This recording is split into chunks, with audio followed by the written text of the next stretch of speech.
तो मान लो कि जेनो और ग्रैंड प्रिस्ट तुमसे बहुत ज़्यादा नाराज़ हैं और वो तुम्हें ख़त्म करने के लिए आ रहे हैं अपनी ट्रू फॉर्म में। लेकिन तुम्हारे पास में एक ऑप्शन है। तुम दो बीइंग्स में से किसी एक को चुन सकते हो, या तो सुपर सेन इन्फिनिटी गोकू या फिर ओमनी गोकू। तो फिर तुम आखिर किस बीइंग को चुनोगे? तो आज की वीडियो में हम यही ब्रेक डाउन करने वाले हैं कि आखिर दोनों पावर्स में या दोनों फॉर्म्स में डिफरेंस क्या है, और आखिर दोनों आमने सामने आ जाए तो कौन ज़्यादा पावरफुल है और कौन वीकर है। और सबसे बड़ा सवाल कि आखिर तुम्हें कौन बचा पाएगा।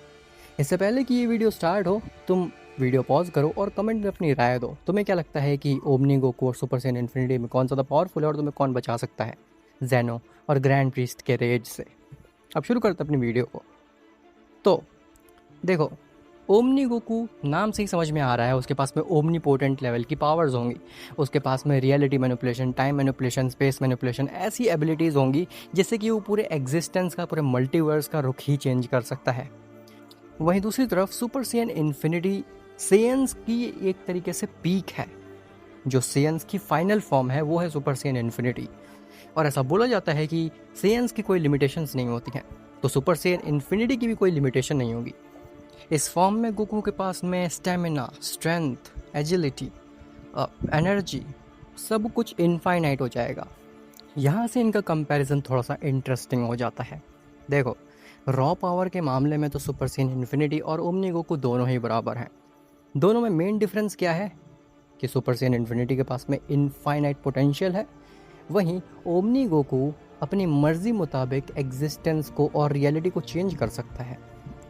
सुपर सेयन इन्फिनिटी के पास में पावर है, वहीं ओमनी गोकू के पास में ज़्यादा एबिलिटीज़ हैं जिसके इस्तेमाल से वो कुछ भी कर सकता है एग्जिस्टेंस में। तुम्हें लग रहा होगा कि अगर ऐसी बात है तो फिर ओमनी गोकू के पास में एक अपर हैंड है। वो दिमाग के साथ में खेल सकता है सुपर सेयन इन्फिनिटी के। वो सुपर सेयन इन्फिनिटी को एक रियलिटी मैनिपुलेशन से ट्रैप करके रख सकता है, टाइम मैनिपुलेट कर सकता है, सब कुछ कर सकता है। तो सुपर सेयन इन्फिनिटी तो वीक पड़ जाएगा।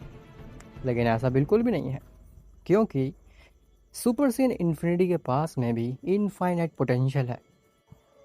ओमनी गोकू कितनी ही कोशिश क्यों ना कर ले, कितना ही मैनिपुलेशन, टाइम को मैनिपुलेट कुछ भी क्यों ना कर ले, एंड में उसे फाइट तो करनी ही पड़ेगी। और फाइट करने के लिए उसे हमले करने पड़ेंगे सुपर सेयन इन्फिनिटी पे, जिसके पास में ऑलरेडी इनफाइनाइट एवरीथिंग है। तो यहाँ पे बात आ जाती है कि किसका बैटल आईक्यू ज़्यादा तेज चलेगा, कौन चीज़ें जल्दी अडेप्ट कर पाएगा, सुपर सेयन इन्फिनिटी या फिर ओमनी गोकू। लेकिन एक मिनट, तुम्हें तो जेनो और ग्रैंड प्रीस्ट से बचना था ना, तो ये मैं आपस में इनकी क्यों फाइट करा रहा हूँ? ताकि तुम लोग समझ सको कि आखिर मेजर डिफरेंस क्या है इन दोनों के बीच में, और अपने लिए एक परफेक्ट बीइंग चुन सको ताकि जेनो और ग्रैंड प्रीस्ट आकर के तुम्हें ख़त्म ना कर सके।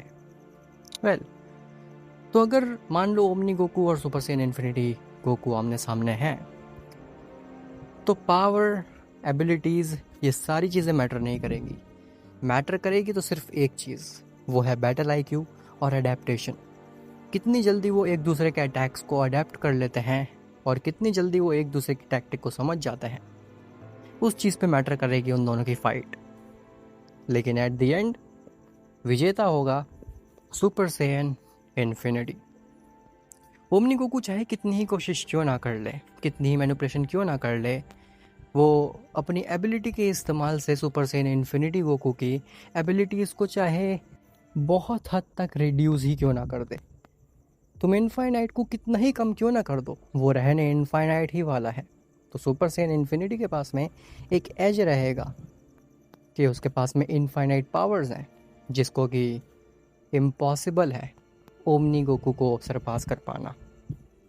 और वैसे भी जेनो और ग्रैंड प्रीस्ट ये दोनों भी ओमनीपोटेंट बीइंग्स हैं और उन्हें भी रियलिटी मैनिपुलेशन और टाइम मैनिपुलेशन बहुत अच्छे से आता है। तो फिर उनके सामने ओमनी गोकू को टाइम मैनिपुलेशन कर पाना मुश्किल होगा, क्योंकि जेनो और ग्रैंड प्रीस्ट दो बीइंग्स हैं। वो सिंपली गोकू को डिस्ट्रैक्ट करके मैनिपुलेट कर सकते हैं। लेकिन अगर जेनो और ग्रैंड प्रीस्ट के सामने सुपर सेयन इन्फिनिटी होगा, तो जेनो और ग्रैंड प्रीस्ट कितनी ही मैनिपुलेशन क्यों ना कर ले, कितना ही डिस्ट्रैक्ट करने की कोशिश क्यों ना कर लें, जो गोकू की इनफाइनाइट स्पीड और उसकी इनफाइनाइट पावर होगी, वो एट द एंड जीतने वाली है, चाहे कितनी ही लंबी फाइट क्यों ना चले या फिर कितनी ही खतरनाक फाइट क्यों ना हो। इसी के साथ साथ सुपर सेन इन्फिनिटी गोकू अगर एक कामेहामेहा भी मार देगा ना गलती से भी, तो वो कामेहामेहा पूरे मल्टीवर्स को तबाह कर सकता है एक ही बार में, क्योंकि उस कामेहामेहा में इनफाइनाइट एनर्जी होगी।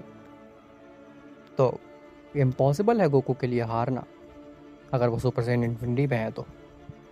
जेनो और ग्रैंड प्रीस्ट हार जाएंगे। तो अगर तुमने सुपर सेन इन्फिनिटी चूज़ किया था तो कॉन्ग्रेचुलेशंस, लेकिन अगर तुमने ओमनी गोकू चूज़ किया था तो माफ़ करना, लेकिन जेनो और ग्रैंड प्रीस्ट के सामने उसके टिकने के चांसेस सुपर सेन इन्फिनिटी के मुकाबले कम है। वैसे तुम सोच रहे होगे कि सुपर सेन इन्फिनिटी क्या वाकई में इतना ज़्यादा पावरफुल है, और अगर इतना पावरफुल है तो हमें देखना है वो कितना पावरफुल है, वो अटैक्स कैसे करता है। तो चिंता मत करो, मैंने इसके लिए भी एक सॉल्यूशन निकाल रखा है। मेरे दूसरे चैनल पे मैंने एक वीडियो डाली है स्पार्किंग ज़ीरो की, जिसमें कि मैंने सुपर सेन इन्फिनिटी की फ़ाइट कराई है Zeno, grand priest, ultimate Shenron, even Saitama से भी, जिससे कि तुम्हें आइडिया लग जाएगा कि आखिर सुपर सेन इन्फिनिटी गोकू कितना ज़्यादा पावरफुल है। अगर तुम्हें वो वीडियो देखनी है तो तुम उसको डिस्क्रिप्शन में दिए हुए लिंक से देख सकते हो। और मैं जानता हूँ तुम में से काफ़ी लोग इंतज़ार कर रहे हैं मूवी की और पूछते हैं मुझसे मूवी कब आने वाली है। तो मूवी इस वीक के सैटरडे को आने वाली है। मिलता हूँ तुमसे नेक्स्ट वीडियो में, तब तक के लिए बाय बाय।